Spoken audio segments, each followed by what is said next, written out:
Hey everyone, in today's video I'll be showing you what you should do before you start any new scraping project. Specifically, I'll be showing you how to scrape major websites completely for free. When I say major websites, I mean stuff like Facebook, Airbnb, Amazon, and so on. Let's get straight into it. Alright, so specifically today what I want to be talking about is leveraging open source code that other people have written and that you can utilize in your own projects. So, for example, let's say I want to scrape the people in this Facebook group. Instead of spending the time creating and writing my own Facebook group scraper, what we can do is we can leverage other people's code that they've put online that they've already done this for us. So what I did was I looked up Facebook groups scraper, and then what I did at the end is I added GitHub. What this is going to do, it's going to search the web for this search term, but it's specifically going to look for GitHub. What is GitHub? Think of it as Google Drive for programmers. This is where programmers host their code. And programmers are really nice. A lot of times what people will do is they'll open source this code so that anyone can access it.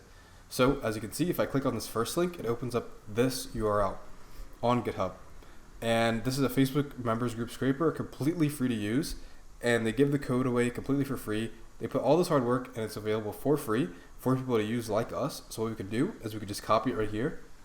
I'm just going to open up the Chrome developer tools. Facebook seems to have a warning, but we can just ignore that. I'm going to hit Command K to clear the console. I'm going to hit enter. And as you can see, it's downloading all the users. So it just scraped 6.1 thousand users. And just like that, I just got all those users completely for free thanks to that person's code. Let's wait for this to open. And yeah, there you go. I just scraped all those users completely for free in under a minute because this person open sourced their code online for us to use. Another example, let's say you want to scrape Amazon. This is a topic of Amazon Scraper. So as you can see, this is a company advertising their scraper, Oxy Labs. We don't want that, we want it for free. So let's go back actually. Let's see, this is the Oxy Labs ones. And so we have this one, Amazon Scraper.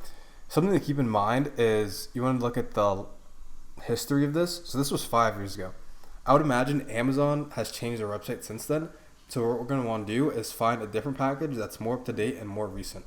So to do that with Google, to find a more recent search, what we can do is Amazon, Scraper, GitHub, and we can do after this date. So let's do after 2024. And so now these results are going to be up to date. And we can see this guy has posted this one. So it's 2 years ago. And they walk through exactly how to use it. You download it, install it, you run main.py, and that's it. And then we just change the queries. So this person, again, open sourced their Amazon scraper completely for free 2 years ago, so it's relatively new. It should still work. I also like to check the issues. And let's see, people are saying it's not working, but try hitting the endpoint, got this.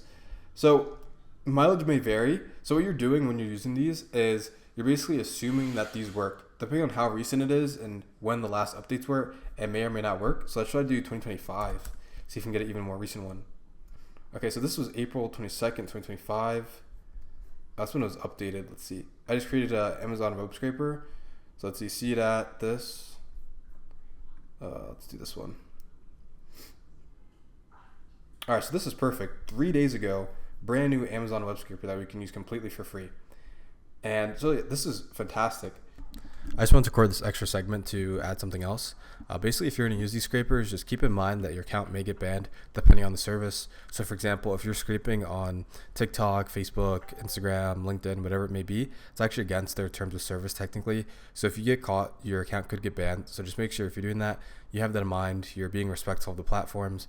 And also, if you're going to be implementing or using someone else's code, make sure to look over it, make sure you understand what it's doing, and make sure it's not actually like taking advantage of your account.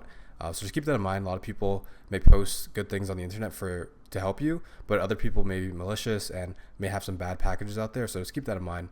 And also when you're scraping, always be sure to use proxies or to just use a different IP address so you don't get your home banned. Because let's say you want to scrape Instagram and you just want to use Instagram casually. If your IP banned, you can't use it anymore, even if it's a different account. So use proxies, look through the code, and just be safe. And another method, if you're not finding anything on GitHub, is we can use this website called Apify.